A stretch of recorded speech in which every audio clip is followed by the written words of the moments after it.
இல்ல, எனக்கு போன் பண்றதை விட நான் நேற்று பள்ளிக்கரணை கோயிலம்பாக்கெல்லாம் போனேன். அங்க வெள்ளத்துல மக்கள் எவ்வளவு பாதிக்கப்பட்டிருந்தாங்க நான் பார்த்தேன். எனக்கு அண்ணன் போன் பண்ணி நினைக்கிறத விட அன்னைக்கு எம்பி தமிழச்சிக்கு போன் பண்ணி கொஞ்சம் அங்கெல்லாம் வெள்ளம் வந்திருக்குமா பாருன்னு சொல்லிருக்கலாம். என்னொன்னு, அண்ணன் சொல்லி கேட்கிற அளவுக்கு நான் இல்ல, எனக்கே முடிவெடுக்கிற திறமை இருக்கு. அவரே சொல்றாரு சொகுசா உட்கார்ந்துருக்க வேண்டியதானு.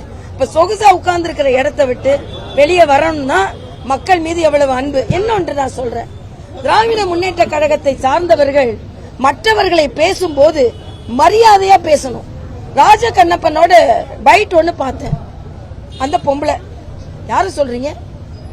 நிதி அமைச்சர் தமிழிசைக்கெல்லாம் நான் பதில் சொல்றேன். தமிழிசை உங்களுக்கு குறைச்சலா? மாநில தலைவரா இருந்து உங்க கட்சியில எல்லாம் அப்படி வர முடியாது. ஏன்னா இன்னாரோட மகன் தான் வர முடியும். நாங்கெல்லாம் அடிமட்டத்துல இருந்து 20 வருஷம் வேலை செஞ்சு மாநில தலைவரா ஒரு தேசிய கட்சிக்கு வந்தா சும்மாவா? 2 மாநில ஆளுநரா, 2 சட்டமன்றத்தில் கவர்னர் உரை நிகழ்த்தியவளா, 2 தேர்தலை பார்த்தவரா, 4 முதலமைச்சர்கள் கூட பழகியவளா இருக்கும்போது உங்களுக்கு அவ்வளவு சாதாரணமா போயிட்டாங்களா? நாங்க அந்த ஆம்பளோன்னு சொல்றோமா? அந்த பொம்பளையாம். அப்ப உங்க மனசுல எவ்வளவு வக்கரம் இருக்கு பெண் தலைவர்களை பற்றி. இதுக்கு ஸ்டாலின் பதில் சொல்லணும்.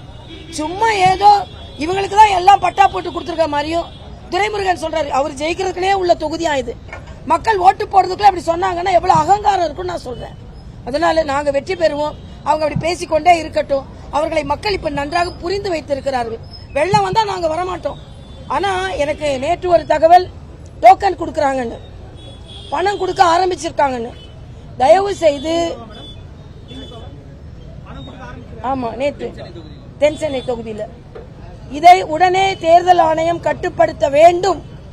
நான் பணம் கொடுப்பேன், பாமர மக்களுக்கு பணம் வாங்குவதை பற்றி நான் ஒன்னும் சொல்ல முடியாது. ஏன்னா அந்த மக்களுக்கு கிடைக்கின்ற உதவி அது.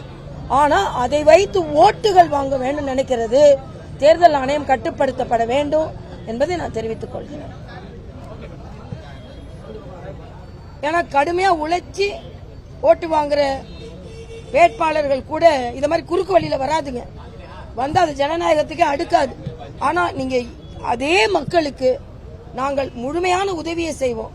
நான் சொல்றேன், நான் வந்தா இங்க உள்ள பாமர மக்களின் பெண்களுக்கு தொழில் முனைவோர்களாக ஆக்குவதற்கு அவர்களுக்கு வாய்ப்பு கொடுக்கப்படும். முத்ரா வங்கி மூலமா தேடி தேடி அவர்களுக்கு லோன் கொடுத்து அவர்களை வேலை கொடுப்பவர்களாக நாங்கள் மாற்றுவோம்.